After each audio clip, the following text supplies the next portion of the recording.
সুদর্শন চক্র। সুদর্শন চক্র এই নামটা শুনলে মনে আসে ভগবান শ্রী বিষ্ণু এবং শ্রীকৃষ্ণের কথা। কিন্তু ভগবান বিষ্ণু ও শ্রীকৃষ্ণ কোথা থেকে পেয়েছিলেন এই সুদর্শন চক্র? কী করেই বা তৈরি হয়েছিল এটি? আজকে এই ভিডিওর মাধ্যমে সেই কাহিনী জানব। ভগবান বিষ্ণুর অনামিকা আঙুলে স্থিত এই সুদর্শন চক্রকে মহাবিশ্বের সবচেয়ে শক্তিশালী অস্ত্র হিসেবে বিবেচনা করা হয়, যা আশ্চর্যজনক, অনন্য এবং অতুলনীয়। ভগবান বিষ্ণুর সুদর্শন চক্র হল একটি সুদর্শন, তীক্ষ্ণ এবং বৃত্তাকার অস্ত্র যা বিষ্ণু কর্তৃক ব্যবহৃত হয়। বিষ্ণুর 4 হাতের মধ্যে ডান হাতে থাকে এটি। এই শক্তিশালী অস্ত্রটি মনের গতিতে চলে, অর্থাৎ মন এর গতি নিয়ন্ত্রণ করে এবং শত্রুকে ধ্বংস করে তবে এটি ফিরে আসে। তার বাকি 3টি হাতে থাকে শঙ্খ, গদা এবং পদ্ম। সুদর্শন চক্রটি একটি বৃত্তাকার অস্ত্র যা তীক্ষ্ণ প্রান্তযুক্ত। এই সুদর্শন চক্রের সাহায্যে শ্রীকৃষ্ণ সূর্যাস্তের মায়া তৈরি করেছিলেন, যাতে জয়দ্রথকে হত্যা করা যায়। ভগবান নারায়ণ এই সুদর্শন চক্র দিয়ে রাক্ষস সরভানুকে 2 টুকরো করেছিলেন, যাকে আমরা আজ রাহু ও কেতু নামে চিনি। আবার মাতা সতীর দেহকে টুকরো করে 51 সতীপীঠের সৃষ্টি করেছিলেন শ্রীহরি।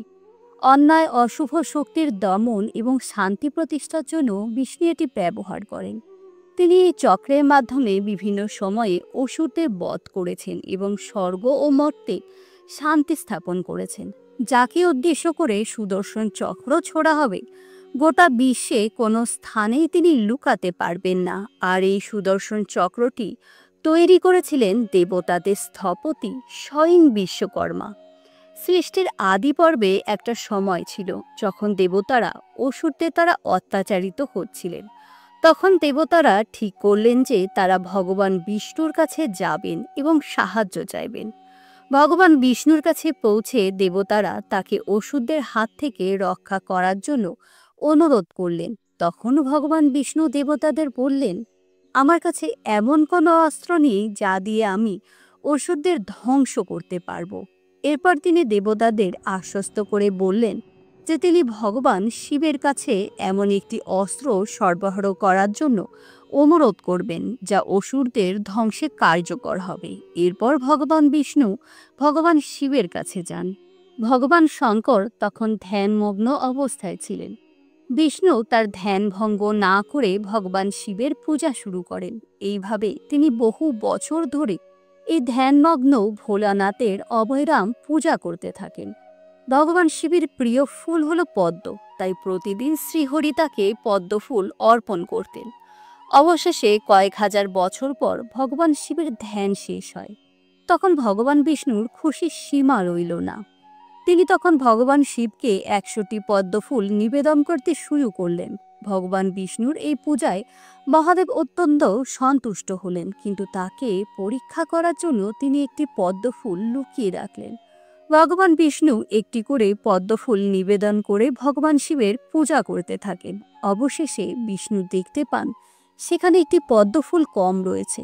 অন্য কোথা থেকেও একটি পদ্ম ফুল খুঁজে না পেয়ে ভগবান বিষ্ণু নিজেই তার একটি পদ্মের মতো চোখ বের করে মহাদেবকে অর্পণ করলেন। এতে খুশি হয়ে মহাদেব তাকে মনের ইচ্ছা প্রকাশ করতে বললেন। তখন ভগবান বিষ্ণু শিবের কাছে এমন একটি অস্ত্র চান যা সমগ্র বিশ্বে সবচেয়ে শক্তিশালী হবে এবং সমস্ত রাক্ষস তথা অশুভ শক্তিকে ধ্বংস করতে পারবে। ফলস্বরূপ ভগবান শিব শ্রী বিষ্ণুকে সুদর্শন চক্র দেন। এই সুদর্শন চক্র দেবতাদের স্থপতি বিশ্বকর্মা তৈরি করেছিলেন। কিংবদন্তি অনুসারে বিশ্বকর্মার কন্যা সংজ্ঞার বিবাহ হয়েছিল সূর্যদেবের সাথে, কিন্তু সংজ্ঞা তার স্বামীর তাপ সহ্য করতে পারতেন না। এতে চিন্তিত হয়ে বিশ্বকর্মা সূর্যের তেজ কমিয়ে দেন যাতে সংজ্ঞা তার তাপ সহ্য করতে পারেন। সূর্যের অতিরিক্ত শক্তি থেকে বিশ্বকর্মা 3টি গুরুত্বপূর্ণ অস্ত্র তৈরি করেন। প্রথমটি ছিল পুষ্পক বিমান, দ্বিতীয়টি ছিল ভগবান শিবের ত্রিশূল, তৃতীয় এবং সবচেয়ে উল্লেখযোগ্য সৃষ্টি ছিল সুদর্শন চক্র।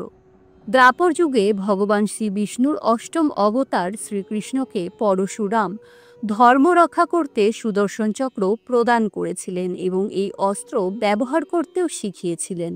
মহাভারতের কাহিনী অনুসারে কংসকে হত্যা করার পর শক্তিশালী মগধ রাজা জরাসন্ধের মথুরার ওপর আক্রমণ বৃদ্ধি পায়। সেই সময় মথুরা যাদব রাজা উগ্রসেনের অধীনে ছিল। শ্রীকৃষ্ণ যাদবদের রক্ষা করার জন্য মথুরা ত্যাগ করলেন। এরপর তিনি পরশুরামের সঙ্গে সাক্ষাৎ করেন। তিনি শ্রীকৃষ্ণকে একটি মন্ত্রে দীক্ষা দেওয়ার পর সুদর্শন চক্র প্রদান করেছিলেন। তিনি তাকে এই ভয়ঙ্কর অস্ত্রটি শ্রীকৃষ্ণকে দিয়েছিলেন, কারণ তিনি ছাড়া পৃথিবীর আর কেউ এটি নিয়ন্ত্রণ করতে পারত না।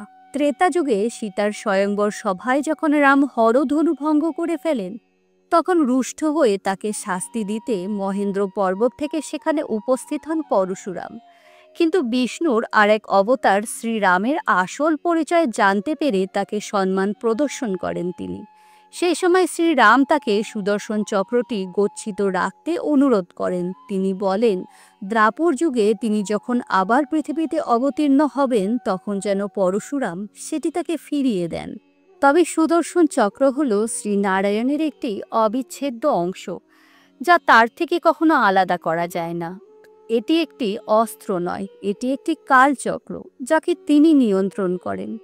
তো এই ছিল সুদর্শন চক্রের কাহিনী। আজকের ভিডিও এই পর্যন্ত। দেখা হবে অন্য একটি ভিডিওতে। নমস্কার।